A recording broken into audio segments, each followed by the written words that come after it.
Our top story tonight, Palestinian militant group and ruler of the Gaza Strip Hamas has called for a comprehensive resistance and an armed struggle to confront Israel's plans to annex large parts of the occupied West Bank. Hamas has warned that Israeli annexation in the occupied West Bank would be, and I quote here, a declaration of war. The analysts say that the militant organization must weigh the cost of a new fight. In recent weeks, protests have been happening in the Hamas-ruled Gaza Strip almost on a daily basis. There has been an outpour of resentment against US President Donald Trump's Middle East peace plan. The Israeli government is expected to decide from the 1st of July on the implementation of Trump's plan. As the clock ticks, Hamas, which has fought 3 wars against Israel since 2007, is seeking to define its strategy in the face of the latest challenge. Despite a 2018 truce, Hamas and Israel still trade fire from time to time. On Friday, Israeli Air Force jets struck Hamas positions in Gaza. This after rockets were fired from the territory towards Israel for the first time since early May. Hamas's military wing had warned that annexation would prompt a war.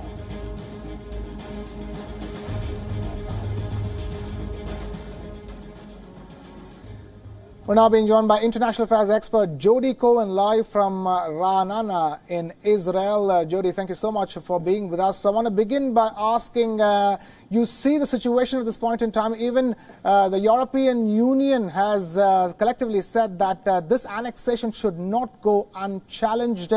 But Israel is on its own timetable when it comes to discussing it on the 1st of July. Right.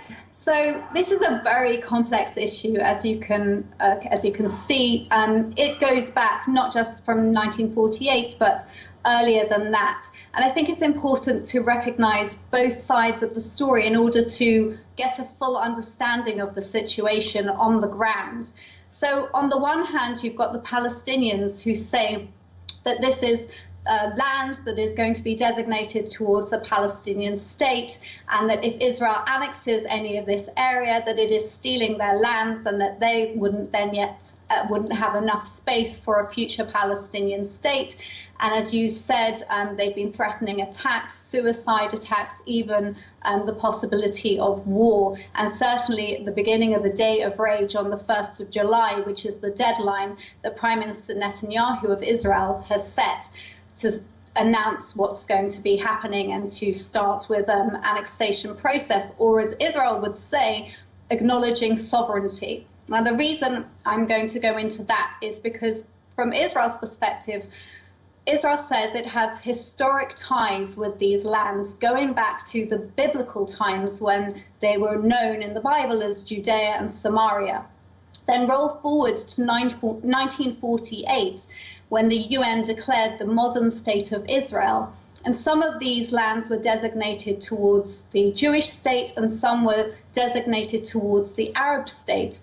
But Israel says that the Arabs didn't, they weren't known as the Palestinians at the time, but the Arabs didn't accept that agreement, and it led to a war. So in fact, Jordan was one of the countries that attacked Israel in 1948 and managed to get control of Judea and Samaria, and that is why it's now known today as the West Bank, because these are the lands on the west of the River Jordan, next to Jordan.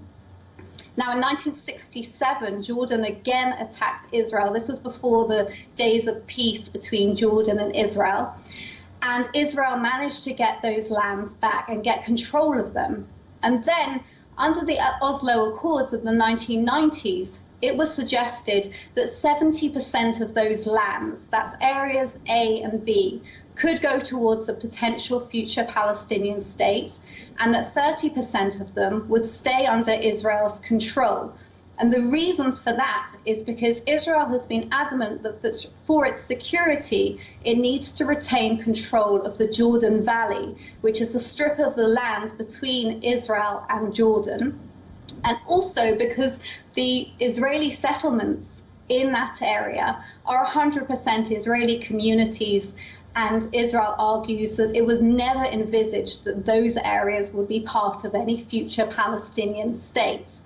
So that's like a quick, thousands of years actually. Jody, at this stage, what I want to ask you is that we're past all of that, and at this stage today in 2020, the question is how much of the current peace will sustain itself if Israel were to move ahead with the annexation? That's a good question. Up until the last few days, President Trump's peace deal suggests that Israel can retain control of the Jordan Valley and the Israeli settlement blocks. And that was what we were talking about when we were hearing about potential annexation and the plans. Over the last few days, we've been hearing that because of the opposition from the Palestinians, but also from Jordan, who have been threatening to end the peace agreements with Israel, and also, importantly, from the Gulf states. There's a warming of ties between Israel and the Gulf states, and that's important to Israel. And as a result of that opposition, we're now hearing that potentially what the annexation or sovereignty, depending on your perspective, would entail would be, rather than annexing all the Jordan Valley and the Israeli community settlements, potentially Israel will announce that it will declare sovereignty over Ma'ale Adumim, which is just next to Jerusalem, the Etzion block, which is south of Jerusalem, and Ariel. And it will be interesting to see what the Gulf states, what Jordan will say. But perhaps that's some sort of behind the channels negotiation of, okay, let's leave the Jordan Valley for a future negotiations, perhaps. And it will be interesting to see what the Arab states who have friendlier relations with Israel, how they react to that. Right. But we will know more in the next few days. Right.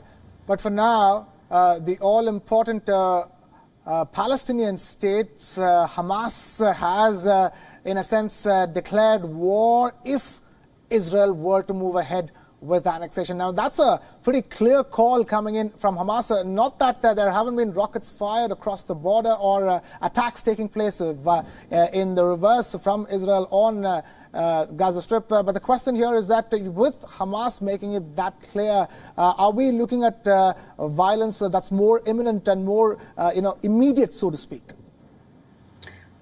Potentially, that is one option.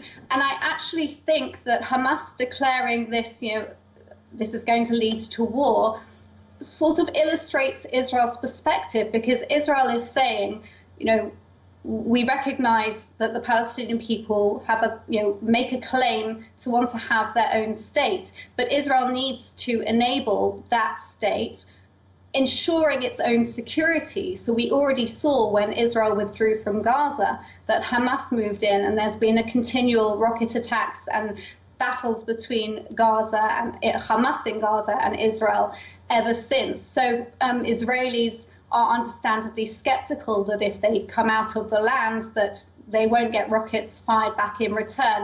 And I think it's also really important to look at the perspective that the size of the whole of Israel is similar in size to the state of Meghalaya. So it's a really tiny piece of land we're talking about, which underscores also why Israel is so keen, so set on ensuring its security. Jody Cohen, international affairs expert, joining us live from Ra'anana in Israel. Thank you so much for being with us here on the broadcast on Beyond World as well.